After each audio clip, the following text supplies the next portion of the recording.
বাহিনীতে প্রধান সমস্যা দেখায় এই যে পাইপ ফ্ল্যাটফুট। হ্যাঁ, আসসালামু আলাইকুম। বাহিনীতে প্রধান সমস্যা দেখায় এই যে পাইপ ফ্ল্যাটফুট। হ্যাঁ, তো পায়ে যদি কারোর ফ্ল্যাটফুট থাকে তাহলে তারা বাহিনী মাঠে গিয়ে বাদ পড়ে যাবে। তো আমাকে বলছে যে এই পাইপ ফ্ল্যাটফুট সমস্যার সমাধান দিন। অনেক জায়গায় টিকটক, ইউটিউবে, ফেসবুকে সব জায়গায় প্রশ্ন করছেন যে পাইপ ফ্ল্যাটফুট সমস্যা সমাধানটা দেন। তো তার আগে বলে নিই আপনাদেরকে, আপনাদের যদি জন্মগত যদি পাইপ ফ্ল্যাটফুট থাকে তাহলে এই সমস্যাটা আপনাদেরকে সমাধান দিতে পারবো না। আর যদি মনে করেন যে ওজনের কারণে আপনার পাইপ ফ্ল্যাটফুট হয়ে থাকে তাহলে এই সমস্যার সমাধান আছে। তো আপনারা যারা হচ্ছে জন্মগত সমস্যা যে পাইপ ফ্ল্যাটফুট নিয়ে জন্মগ্রহণ করছেন তাদেরকে অবশ্যই অর্থোপেডিক ডাক্তারের কাছে যাওয়া লাগবে এবং অর্থোপেডিক চিকিৎসা নেওয়া লাগবে। অর্থোপেডিক ডাক্তারের কাছে যাওয়া লাগবে, অর্থোপেডিক চিকিৎসা নেওয়া লাগবে। অর্থোপেডিক চিকিৎসা নিলে আপনাদের এই পাইপ ফ্ল্যাটফুট সমস্যার সমাধান হবে। তারপরে কিছু আপনাদেরকে এক্সারসাইজ দিয়ে দিব। আপনাদেরকে 6 মাস হার্ডওয়ার্ক করতে হবে। 6 মাস যদি হার্ডওয়ার্ক করতে পারেন তাহলে এই ফ্ল্যাটফুট সমস্যার সমাধান হবে। আর যাদের জন্মগত না, অর্থাৎ ওজনের কারণে দেখা যাচ্ছে ওজনের কারণে আপনাদের ওজনের কারণে এই ফ্ল্যাটফুটের সমস্যা হয়েছে, তাদেরকে অল্প কিছুদিন, অর্থাৎ আপনারা যদি 4 মাস বা 5 মাস প্র্যাকটিস করেন তাহলে আপনাদের এই ফ্ল্যাটফুট সমস্যার সমাধান হয়ে যাবে। যাদের পায়ে এই ফ্ল্যাটফুট সমস্যা আছে তারা যেন চাকরি মাঠে যায়েন না। চাকরি মাঠে গেলে আপনাদের বাদ পড়ে যাবেন এবং প্রথমেই বাদ পড়ে যাবেন। আর প্রথম বাদ পড়ে গেলে মনটা আপনাদের খারাপ হবে। আপনি জেনে শুনে কেন আপনি যাবেন মাঠে? আপনার যদি পায়ে ফ্ল্যাটফুট সমস্যা থাকে তাহলে আপনি মাঠে কেন যাবেন? যদি মাঠে যান তারপরে আপনি দেখা যাচ্ছে যে আর্থিক ক্ষতির সম্মুখীন হবেন। আর্থিক ক্ষতির সম্মুখীন বলতে কি, একটা মাঠ করতে গেলে আপনার প্রথম হচ্ছে আবেদন করা লাগবে, আবেদনে 300 টাকা।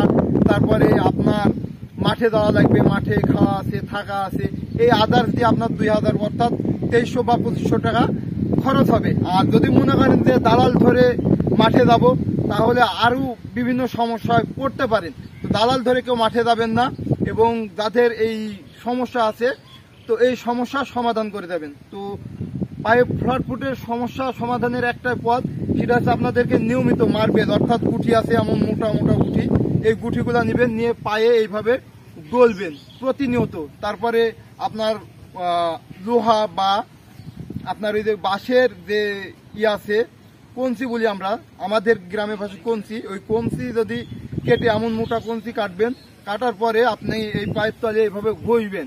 আবার আরেকটা আছে আপনার গামছা আছে, গামছা দিয়ে এই যে এইভাবে পা দিয়ে টানবেন, এইভাবে। ঠিক আপনাদেরকে দেখাই, মনে করেন এটা আমার গামছা। হ্যাঁ, এই গামছা বা পাতলা কোনো কাপড় আপনি এইভাবে রাখবেন মেঝেতে, আপনার বাড়ির মেঝেতে রাখবেন। রাখার পরে এইভাবে আঙ্গুল দিয়ে ধরবেন, ধরে এইভাবে টানবেন। হ্যাঁ, এইভাবে টানবেন, তাহলে আপনার এই সমস্যার সমাধান হবে।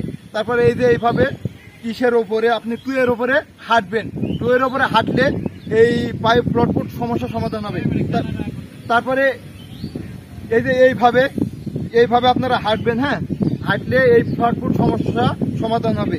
এই পাঁজার উপরে, তারপরে পাঁজার উপর থেকে এইটা করবেন, এই যে এটা নিয়মিত করবেন। এভাবে আপনাকে এই যে এই কয়টা এক্সারসাইজ আপনি নিয়মিত যদি 6 মাস করতে পারেন তাহলে আপনার ফ্ল্যাটফুট সমস্যা সমাধান হবে। আর সব থেকে বড় কথা হচ্ছে, যদি ফ্ল্যাটফুটের সমস্যার সমাধান না হয় তাহলে আপনারা অর্থোপেডিক ডাক্তারের কাছে যাবেন, গিয়ে আপনারা চিকিৎসা নেবেন, তাহলে দেখবেন ইনশাল্লাহ সমস্যার সমাধান হবে। আর আরেকটা কথা, যে আপনারা স্যান্ডেল ইউজ করেন বা আপনারা যে জুতা ইউজ করেন, ওই জুতার ভিতরে কিছু রাখবেন, পায়ের মাঝখানে যে মার্বেল জাতীয় বা কোনো জাতীয় জিনিস রাখবেন, যাতে করে আপনার এইখানে চাপ লাগে। এখানে চাপ লাগার কারণে এই সমস্যাটা সমাধান হবে। হ্যাঁ, তো এই যে এক্সারসাইজগুলা বললাম, এই এক্সারসাইজগুলা করবেন।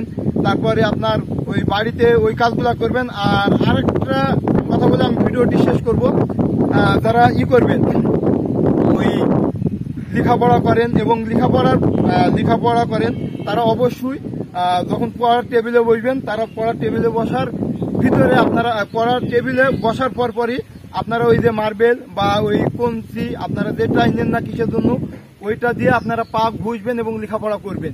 ওটা দেখা যাচ্ছে আপনার লেখাপড়ার কাজও হয়ে যাচ্ছে, আবার আপনার এই ফ্ল্যাটফুটের সমস্যার সমাধানটাও হয়ে যাচ্ছে।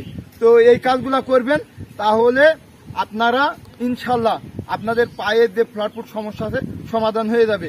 তো যারা আমার নিয়মিত ভিডিও দেখেন ইউটিউব, ফেসবুক, টিকটকে ফলো করবেন এবং ইউটিউব চ্যানেলটিকে সাবস্ক্রাইব করবেন এবং ফেসবুক পেজটিকে ফলো করবেন। তো আজকে এই পর্যন্ত। কারো কোনো প্রশ্ন থাকলে বাহিনী বিষয়ে অবশ্যই আমার টিকটক, ইউটিউব, ফেসবুকে প্রশ্ন করতে পারেন। কমেন্টসে বিভিন্ন প্রশ্ন করতে পারেন। আমি ইনশাল্লাহ সেই প্রশ্ন অনুযায়ী আপনাদের ভিডিও দিব এবং বিভিন্ন প্রশ্ন এখনো পড়ে আছে যেগুলো আমি ভিডিও বানাতে পারছি না, আর অনেক সময় কম, এই জন্য আমি এসে ভিডিও তৈরি করতে পারিনি নিয়মিত। তো নিয়মিত এখন থেকে ভিডিও ইনশাল্লাহ আপনাদেরকে দেব। তো যারা আমার নিয়মিত ভিডিও দেখেন তারা অবশ্যই যে কোনো সমস্যা সমাধানের জন্য আমি আপনাদের সাথে আছি ইনশাল্লাহ, আপনারা আমাকে সাথে পাবেন। তো আজকে এই পর্যন্ত। আসসালামু আলাইকুম।